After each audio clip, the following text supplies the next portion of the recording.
As the drive arbor rotates on the bottom frame brass tube, it is important that you polish it smooth with the fine grade steel wool. Once polished, you can use the drill to screw the tube into the frame back. The winding barrel is made up of 7 layers. To make it easier to assemble, each part has 2 aligning holes. Start with the click wheel B3 and insert the 2 brass pins. Make sure the click wheel is laid down as shown.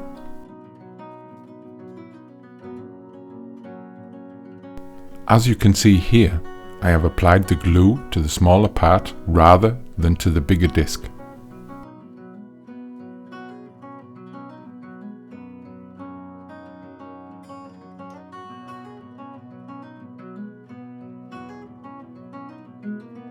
Clean out any surplus glue where the PTFE washers go, otherwise they might not fit.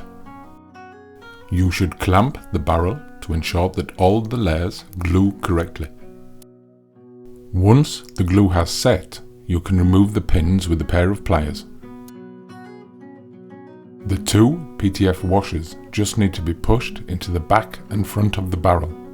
If they are too tight, then a cautious hammer tap should help. The clicks should be loose enough to be able to turn, but not so loose that they could slip off the click wheel. If they are too tight, they will no longer spring back into position. Here you can see how the clicks grip the wheel, but disengaged when the clock has been wound.